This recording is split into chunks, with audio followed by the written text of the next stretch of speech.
난 이제 괴물이 돼버렸다. Di sebuah penjara swasta, di mana penjara itu dikhususkan untuk orang-orang yang balas dendam. Di dalam itu, semua tahanan akan dibuat depresi, bahkan ada yang sampai gila. Di situ juga terdapat satu tahanan yang selalu kebingungan kenapa dia di penjara dan kenapa dia dikurung, sedangkan dia merasa tidak melakukan kesalahan, namun di penjara. Selama 15 tahun di penjara, dia mengasah kekuatan dan berlatih bela diri sebagai persiapan untuk balas dendam. Saking depresinya, dia berupaya untuk bisa melarikan diri dari sana.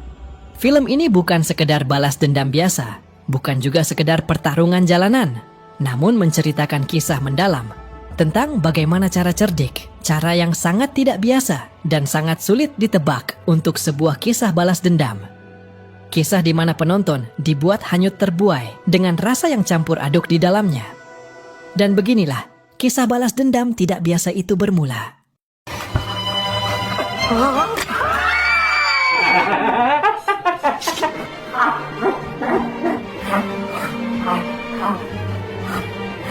Di awal film terlihat seorang pria yang akan bunuh diri tapi ditahan oleh seseorang.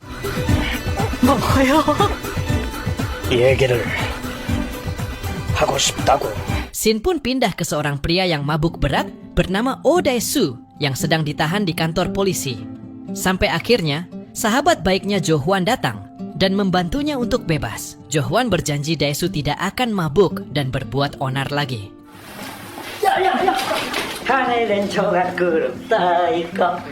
Dae-soo mempunyai seorang putri yang sedang ulang tahun bernama Yeon-hee. Dia menelpon putrinya dan mengatakan jika sudah membawa hadiah untuk putrinya. Lalu saat gantian Jo Hwan yang mengucapkan ulang tahun, tiba-tiba Dae-soo sudah tidak terlihat dan menghilang dari situ. Singkat cerita, sudah 2 bulan lamanya Dae-soo dikurung dalam penjara rahasia dan dia masih belum tahu apa alasannya. Dae-soo bertanya ke penjaga yang memberinya makan, "Tempat apa ini? Mau sampai berapa lama lagi aku harus dikurung?" Tapi penjaga itu hanya diam saja dan mengurungnya kembali.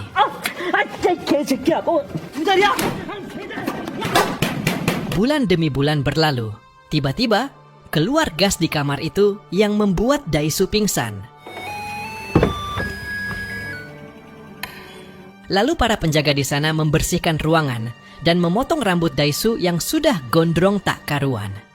Itu artinya mereka ingin Dae-soo dikurung lebih lama lagi di sana. Setahun lamanya, Dae-soo telah dikurung. Terlihat berita yang menyiarkan kasus pembunuhan Kim Jae-hyun istrinya Dae-soo, di mana polisi menemukan sidik jari Dae-soo dan juga tetesan darah Dae-soo di TKP. Diduga, Dae-soo lah pelaku pembunuhan istrinya sendiri karena motif pribadi. Sudah jelas di sini, Dae-soo difitnah oleh orang yang telah menculiknya. Mendengar berita kematian istrinya dan dia telah difitnah, tiba-tiba Dae-soo jadi berhalusinasi.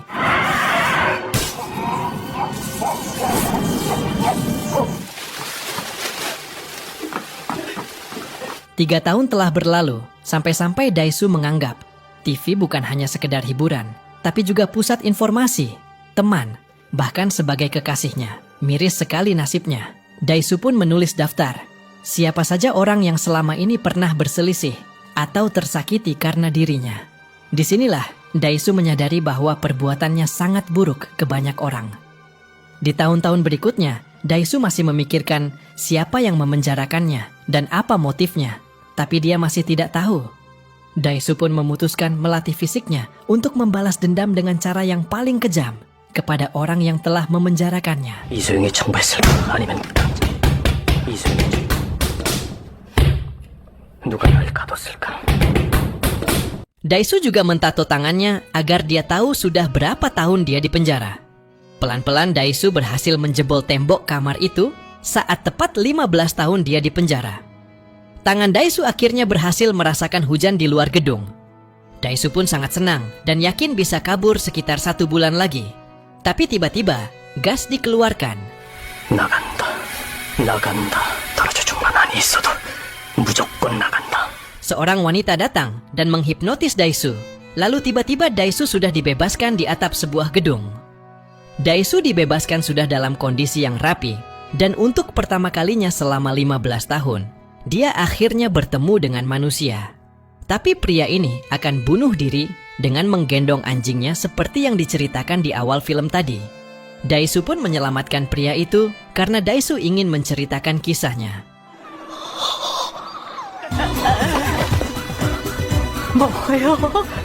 조금 있다 죽어라. 내 얘기를 해주자니 아파트가 들어섰다. Setelah itu ia tak peduli lagi, mau pria itu bunuh diri ataupun tidak. Itu tidak menjadi masalah. Setelah selesai bercerita, Daisu langsung pergi dari sana, dan pria yang tadi akhirnya tetap bunuh diri. 말리지 마. Sekarang Daisu sudah tidak punya tempat tinggal, dan juga tidak bisa menghubungi teman atau kerabatnya, karena Daisu adalah buronan yang diduga membunuh istrinya sendiri. Sempat terjadi pertikaian antara Daisu dan sekelompok berandalan jalanan.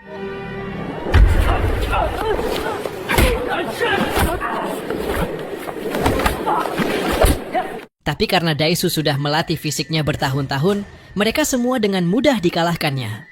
Saat Daisu bingung harus berbuat apa, tiba-tiba seseorang dengan disabilitas mental datang memberikan handphone dan juga dompet berisi banyak uang. Pasti orang ini diperintahkan oleh seseorang. Namanya juga punya kekurangan, pasti akan nurut saja disuruh-suruh. Setelah itu Daisu pergi ke sebuah restoran dan meminta makanan hidup-hidup ke koki wanita di sana.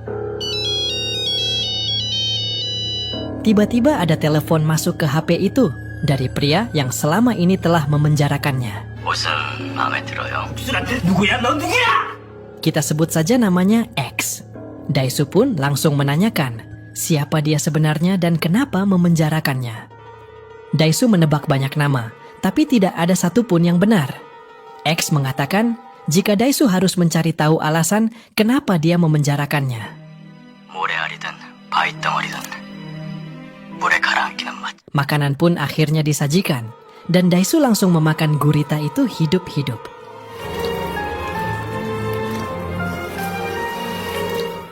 산 거 맞죠? Saat terbangun dari pingsannya, Daisu tiba-tiba sudah berada di apartemen wanita yang tadi, bernama Mido. Mido sempat membaca diary milik Daisu selama dia di penjara, dan semalaman Mido merawat Daisu yang sedang demam. 헤어지 잘 됐네. Karena sudah 15 tahun tidak bertemu wanita, ia langsung seperti kesetanan. Tapi Mido terus memukulinya, sampai Daisu menyerah. Daisu mengatakan, jika tadi dia khilaf dan mengakui itu adalah sebuah dosa yang tidak termaafkan. Mido mengatakan, alasannya membawa Daisu pulang karena dia ternyata menyukainya. Setelah itu, Mido membantu Daisu untuk mendapatkan informasi tentang istri dan putrinya. Ternyata Yunhee sudah tinggal di Swedia dari 5 tahun yang lalu dan memiliki orang tua asuh yang bekerja sebagai dokter di sana. Yunhee bahkan tidak tahu berita yang beredar bahwa ayahnya telah membunuh ibunya. Karena istrinya sudah meninggal dan putrinya berada sangat jauh, Daisu fokus melanjutkan pencariannya. Daisu pun teringat dumpling atau pangsit yang selalu dimakannya selama di penjara, di mana ada nama tokonya, yaitu Naga Biru. Daisu tidak akan pernah lupa rasa pangsit itu selama 15 tahun. Dan dia terus mendatangi restoran-restoran Cina yang ada nama naga birunya sampai bisa ketemu pangsit dengan rasa yang sama. Tapi sayangnya, Daisu tidak menemukan satupun yang sama. Saat di apartemen, terlihat Mido yang sedang chatting online dengan seorang pria. Pria misterius itu sudah beberapa kali chattingan dengan Mido. Dan pria itu juga tahu jika Daisu sudah dipenjara selama 15 tahun. Mengetahui fakta itu, Daisu langsung mengambil palu di lemari dan akan pergi dari sana. Karena Daisu sudah tidak bisa mempercayai Mido lagi. Akhirnya Daisu menemukan pangsit dengan rasa yang sama dengan yang ada di restoran Naga Biru Violet. Daisu pun mengikuti kurir restoran yang sedang mengantarkan pangsit. Dan sampailah dia di salah satu bangunan yang memiliki lantai rahasia nomor 7,5. Lantai itu adalah penjara rahasia, tempat dia dulu disekap. 6개월 넘으면 데려오는 비용은 저희가 서비스로다가. 그렇죠.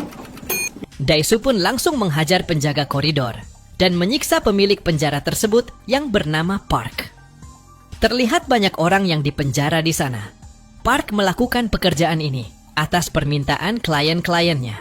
Agar Park mau mengaku siapa yang memerintahkannya untuk memenjarakan Dae-soo, Dae-soo pun menyiksanya dengan mencabut giginya satu persatu. Park mengaku jika dia tidak melihat wajah orang yang memerintahkannya tersebut. Dae-soo pun mengambil rekaman percakapan antara Park dengan orang yang meminta Dae-soo dipenjara. Setelah itu, Dae-soo menghabisi semua preman yang ada di sana.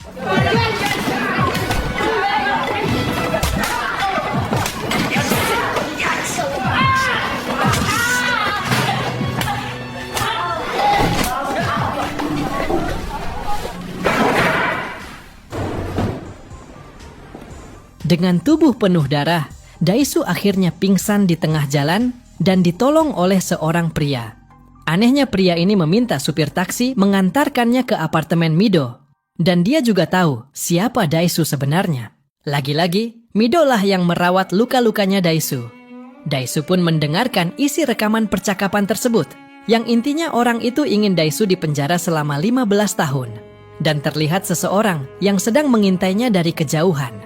Keesokan harinya, Dae-soo mendatangi internet cafe milik sahabatnya Jo-hwan, sahabatnya yang di awal film tadi. Jo-hwan pun sangat senang melihat Dae-soo yang telah kembali. Setelah itu, Dae-soo memperdengarkan rekaman percakapan tersebut, tapi Jo-hwan juga tidak mengenali suara itu. Dae-soo pun mencoba masuk ke aplikasi chatting online yang sama, dengan menggunakan nama Mido. Hal ini membuat pria misterius yang sebelumnya chattingan sama Mido terpancing. Dan diketahui nama akunnya adalah Evergreen. Jo-hwan berhasil mendapatkan data pemilik dari akun Evergreen. Tempat tinggal Evergreen ternyata di apartemen sebelah apartemennya Mido. Dae-soo yang langsung mendobrak masuk, akhirnya bertemu dengan Evergreen dan ajudannya bernama Han. Ternyata dia adalah X, pria yang memberikan telepon dan dompet ke orang disabilitas mental sebelumnya.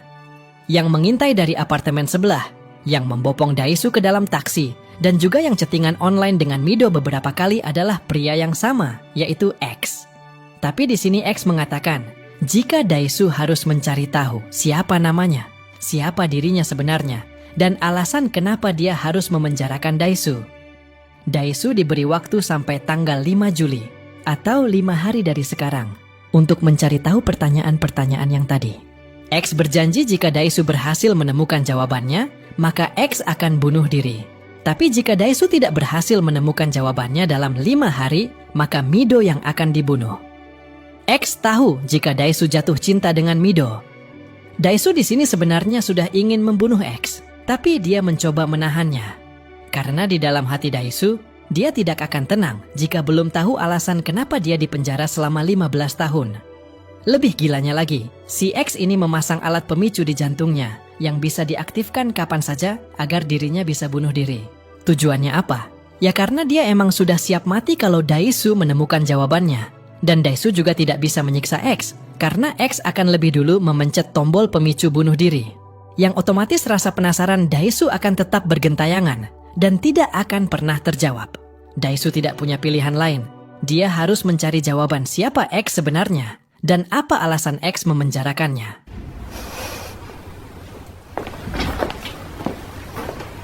Di apartemen Mido ternyata sudah ada Park dan semua anak buahnya yang akan membalas dendam ke Dae-soo. Park mendapatkan alamat Mido dari X. Park pun membalas dendam dengan cara yang sama, yaitu mencabut gigi Dae-soo.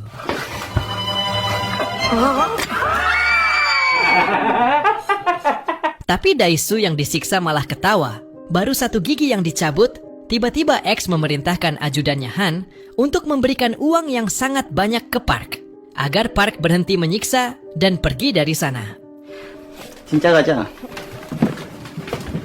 Ternyata selama ini X menyadap Dae-soo tanpa sepengetahuannya. Itulah kenapa X bisa tahu di mana dan apa yang sedang dilakukan oleh Dae-soo. Dae-soo dan Mido pergi menyewa kamar hotel. Dan apa yang terjadi di sana, ya seperti apa yang kalian bayangkan. Di mana hal itu tidak pernah dilakukannya selama 15 tahun. Sejak saat itu, mereka berdua makin saling jatuh cinta. Lalu saat mereka tertidur, gas bius tiba-tiba masuk. Tak lain tak bukan, itu adalah ulah X. Agar dia bisa menaruh sebuah kotak di kamar mereka. Kotak yang ternyata berisi potongan tangannya si Park. Dae-soo pun sadar jika dia selama ini telah disadap dan meminta pegawai toko alat elektronik untuk mencari di mana penyadapnya berada. Ternyata penyadap ada di dalam sol sepatu yang dipakainya dari awal dia dibebaskan.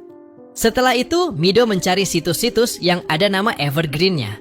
Sampai akhirnya, ketemulah nama situs Evergreen Out Boys, di mana ternyata itu adalah situs alumni SMA Sangnok. SMA Sangnok adalah SMA-nya Dae-soo dan Jo-hwan. Dae-soo dan Mido pun langsung mendatangi sekolah tersebut dan melihat semua buku tahunan di sana. Akhirnya didapatlah. Si X ternyata bernama Lee Woo-jin. Setelah diteliti, ada foto wanita bernama Lee Soo-ah yang tidak ada wajahnya. Soo-ah adalah teman seangkatan Dae-soo dan Jo-hwan. Dae-soo lupa wajah Soo-ah seperti apa, tapi Jo-hwan sangat ingat karena Soo-ah telah meninggal setelah Dae-soo pindah sekolah. Soo-ah tewas terjatuh ke bendungan dan tenggelam. Jo-hwan bilang jika dulu rumor menyebar di sekolah bahwa perilaku Soo-ah seperti seorang pelacur yang mau berhubungan intim dengan siapapun. Karena penyadap sudah dilepas dan ternyata Woo-jin ada di internet cafe agar bisa menguping pembicaraan Jo-hwan. Mendengar jawaban Jo-hwan yang bilang Soo-ah adalah pelacur, Woo-jin langsung auto emosi dan membunuh Jo-hwan saat itu juga. Karena ternyata Soo-ah adalah saudari kandungnya. Woo-jin menegaskan ke Dae-soo bahwa saudarinya bukanlah seorang pelacur. Perlahan-lahan mulai terkuak. Nama sudah ketemu yaitu Woo-jin. Tapi alasan kenapa dia memenjarakan Dae-soo masih belum jelas.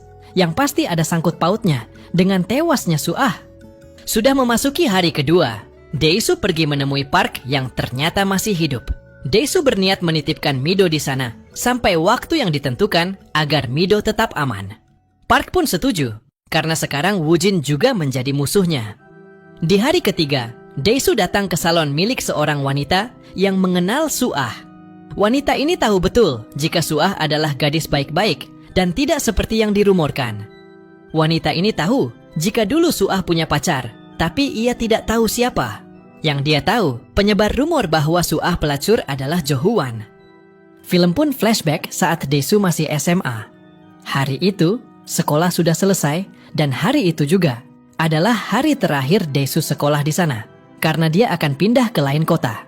Jadi, Dae-soo menikmati hari terakhirnya di sekolah dulu. Tanpa sengaja, dia bertemu dengan Soo-ah di lapangan dan sempat mengobrol sebentar. Lalu saat Dae-soo di kelas, dia melihat seorang pria yang lari ke suatu ruangan dan ternyata pria itu adalah Woo-jin. Dae-soo pun mengikutinya dan melihat Woo-jin yang ternyata akan berbuat tak senonoh dengan saudarinya sendiri, yaitu Soo-ah.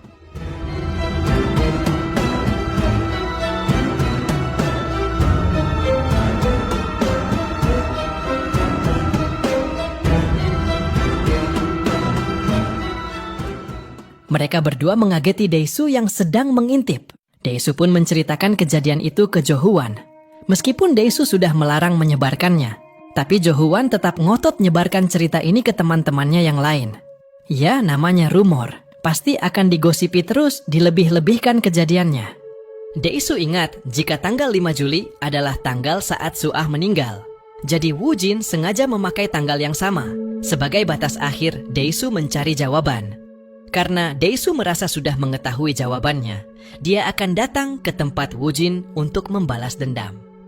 Mido pun menangis karena takut kehilangan kekasihnya. Tapi Dae-soo menguatkannya agar dia tidak perlu khawatir. Dengan memakai semua petunjuk-petunjuk, Dae-soo pun berhasil sampai di suatu gedung. Tepat ketika Woo-jin dan ajudannya Han juga akan naik lift ke tempat tinggalnya. Dae-soo menjawab alasan kenapa Woo-jin memenjarakannya. Karena Dae-soo sudah merasa menang, dia ingin Woo-jin menepati janjinya, yaitu membunuh dirinya sendiri. Sekarang gantian Woo-jin yang menceritakan suatu fakta. Dulu rumor menyebar sangat cepat, bahkan murid-murid mengatakan Soo-ah sampai hamil. Soo-ah pun termakan rumor tersebut, dan akhirnya memutuskan untuk bunuh diri. Woo-jin pun menyalahkan Dae-soo karena menurutnya semua ini bisa terjadi karena Dae-soo yang memulai menyebarkan rumor. Bukan karena Woo-jin yang menghamilinya. Woo-jin menceritakan fakta lain yang menarik, di mana ternyata wanita tukang hipnotis bernama Yu disewa oleh Woo-jin untuk menghipnotis sekaligus memberikan sugesti kepada Dae-soo dan juga Mido. Sugestinya adalah ketika Dae-soo dibebaskan, dia harus pergi ke restoran tempat Mido bekerja. Setelah itu Daesu harus mengangkat telepon yang berbunyi dan bertanya, "Siapa kamu?" Saat mendengar pertanyaan "siapa kamu?", pikiran Mido juga sudah diprogram atau disugesti agar menyentuh tangan Daesu. Dan selanjutnya Daesu harus pingsan jika tangannya dipegang oleh Mido. Woojin bilang, "Harusnya kamu tidak menanyakan kenapa aku dipenjara selama 15 tahun. Tapi harusnya kamu menanyakan kenapa aku dibebaskan setelah 15 tahun di penjara." Dan dengan psikopatnya Woojin menunjukkan sebuah kotak berwarna ungu yang berisi sebuah album foto, di mana ternyata Mido adalah anaknya Daesu. Sungguh mengejutkan, jadi bisa disimpulkan bahwa kematian istrinya Daesu itu yang membunuh adalah Woojin. Dan informasi putrinya Daesu dapat orang tua asuh di Swedia adalah informasi palsu. Karena ternyata Mido atau yang nama aslinya Yoon-hee telah dibesarkan dari umur 3 tahun oleh Woojin. Setelah itu, pikiran Yoon-hee diprogram agar melupakan Woojin dan merubah namanya menjadi Mido. Dan inilah yang terjadi berikutnya.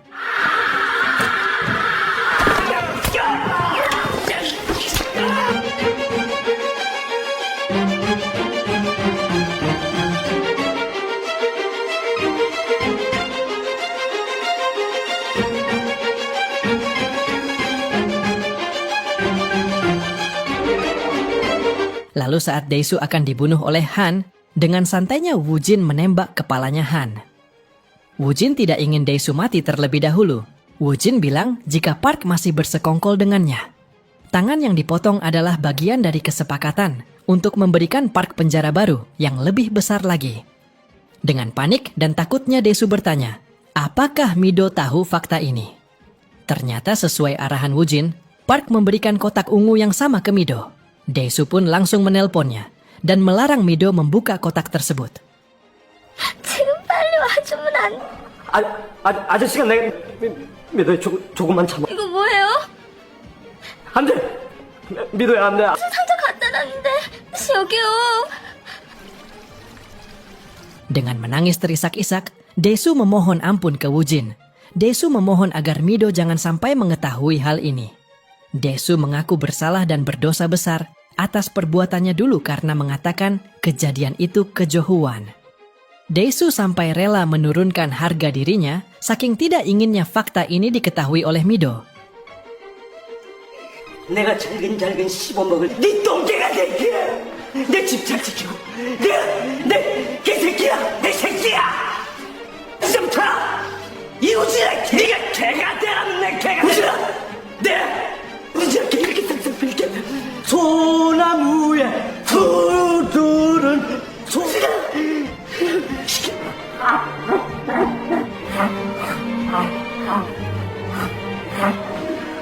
Daesu pun sampai memotong lidahnya sendiri agar Woojin mau mengampuninya. Diam-diam, Daesu berhasil mengambil alat pemicu jantungnya Woojin dan langsung menekannya. Tapi lagi-lagi, plot twist terjadi. Itu hanyalah tombol untuk memutar rekaman saat Daesu beradegan mesra dengan Mido. Woojin pergi meninggalkan Daesu sambil sedikit tersenyum. Di dalam lift, Woojin kembali teringat kejadian saat Suah bunuh diri. Suah ingin Woojin merelakannya pergi dan memfoto dirinya sendiri sebagai kenangan untuk Woojin.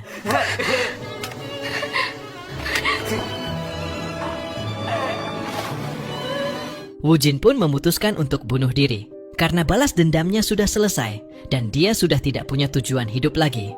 Singkat cerita, Daesu bertemu dengan Yu dan memberikan surat yang berisi seluruh kisah hidupnya.